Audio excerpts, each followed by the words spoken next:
top 14, et je crois profondément au projet. Tout autant qu'avant d'avoir signé ici, Nolan Le Garec garde le cap dans la tempête rochelaise. Recrue phare de l'intersaison 2025 du Stade Rochelais, club toujours en difficulté cette saison est soumis à l'épreuve du Castres Olympique ce samedi. 21h, 18e journée de top 14, Nolan Le Garec ne vit pour l'instant pas le grand frisson ciblé en quittant le Racing. Le demi de mêlée international, 14 sélections, n'en reste pas moins optimiste quant au choix du projet maritime à moyen-long terme. Il n'a pourtant disputé que la moitié des matchs, 11 sur 21, mais son impact est déjà indéniable. Gigantesque, même, sur le rendement rochelais.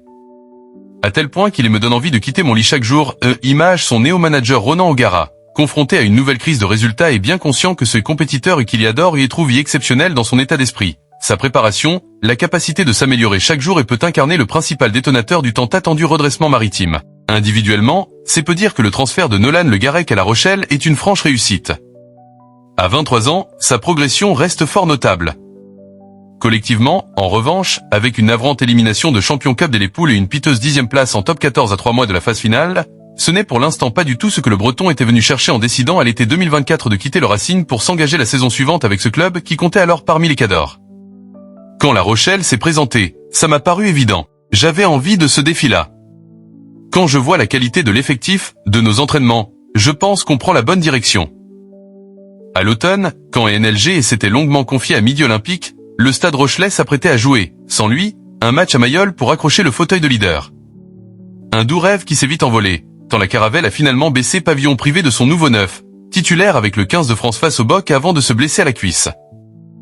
Malvenu est de parler de qualification. En début d'année 2026, ce n'est pas un hasard, c'est dans la foulée de sa rechute aux Ischios, en passant une transformation qui aurait dû sceller un succès de prestige au Leinster, que tout a commencé à partir à volo pour le club maritime.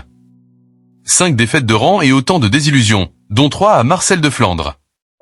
La dernière en date juste avant la trêve, face à un Montpellier, 33-43, bien plus invité au bal des prétendants au Brennus. Si on faisait le deuil du top 6, je n'irais pas m'entraîner tous les matins. Bien sûr que dans nos têtes, on veut y être mais aujourd'hui, ce serait. De retour justement à la compétition contre le MHR, Nolan Le Garec prend le temps de bien peser ses mots, au moment d'analyser l'actuelle situation sportive du Stade Rochelais. Ce serait peut-être malvenu de